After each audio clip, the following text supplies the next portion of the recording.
Hey everyone, and welcome back to the ATD Movie Channel on YouTube. I'm Tony, and today I'll be reviewing Sleight. Let's jump right into it. Sleight was written and directed by J.D. Diller and stars Jacob Lattimore as Beau, Seychelle Gabriel as Holly, Storm Reed as Beau's little sister Tina, and Dule Hill as Angelo. The film follows Beau, who's forced to raise his younger sister after his mom dies in a tragic accident. He makes money during the day doing street magic, and he drug deals during the nights after he puts his sister to sleep. Beau is a wonderfully written character. He's a modern-day tragedy and a true reflection of the struggles happening in America today. Beau was a brilliant student. He had a lot going for him, and life forced him to take a different direction. Instead of continuing his education, he was forced to drop out and sell drugs. And one of the greatest strengths of the movie is how the film balances Beau's good guy persona without shying away from his flaws and the mistakes that he's making. It's a wonderful balance that keeps us rooting for the character and understanding why he's chosen to do the things that he is. Without giving anything away, I can tell you that the movie focuses on Beau trying to get out from drug dealing for the character of Angelo. Beau has to raise a certain amount of money in a certain amount of time to get out from the grasp of Angelo. And while all this is going on, we slowly discover Beau's secret that's portrayed throughout the trailer.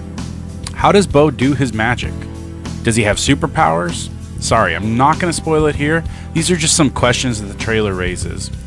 Speaking of the trailer, I think it says it perfectly when it says that this film is a blend of Chronicle and Iron Man, sprinkled in with a little bit of Spider-Man too. The spectacle, mixed with the social commentary, aspects of a heart-pounding thriller, and a great action sequence, make this such a unique and refreshing film.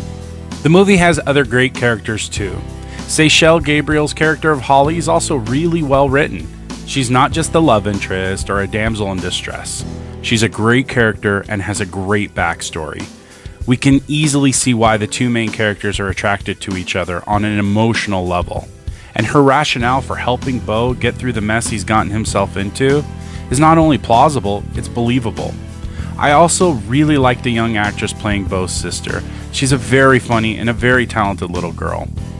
Another aspect of the film I really enjoyed is the magic. I'm a bit biased in regards to this aspect of the film because I've always loved magic, and this movie tapped into some great childhood memories. It's funny, not too long ago I was getting back into watching magic-themed films when I randomly decided to watch Sleight. I'm not entirely sure if the filmmakers used digital or practical effects to pull off the street magic in the film, and I think that's a good thing. That's to say, Jacob Lattimore could very well have been doing the tricks himself, or it was digital. I'm really not sure, and I think that's a sign of a really good movie. As much as I enjoyed the film, it has a few major flaws in my opinion. The movie highlights how smart and charming Beau is, but why would he get himself into the trouble that he does? There's no way he would get into the mess that he does, being as smart and intelligent as he is. He starts to do things that are so out of character, I rolled my eyes at the actions I was watching on screen. Beau makes a pretty big mistake in the second act and learns nothing from it, only to make a second, even bigger mistake later in the film. I guess you could call it nitpicking, but I found it really difficult to accept the suspension of disbelief in terms of the trouble he was getting himself into. Full disclosure, this next critique may not be very fair to the filmmakers. Let me explain. I think the climax was extremely underwhelming. The movie has been building and building towards this big showdown in the OK Corral, and it felt rushed and a little bit flat. The reason this may not be very fair to the filmmakers is, you could tell they made the entire film on a shoestring budget.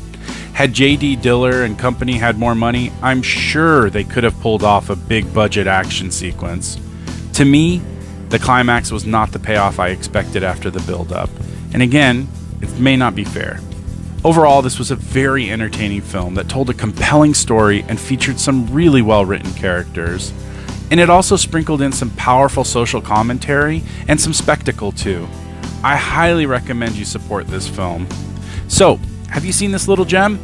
What do you think of the multiple genres that made up the movie? Do you think it's the first of a trilogy of films?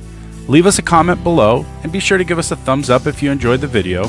You can see other film reviews on the channel, and don't forget to subscribe to the channel to be notified of content uploaded regularly. Thanks for watching, everyone.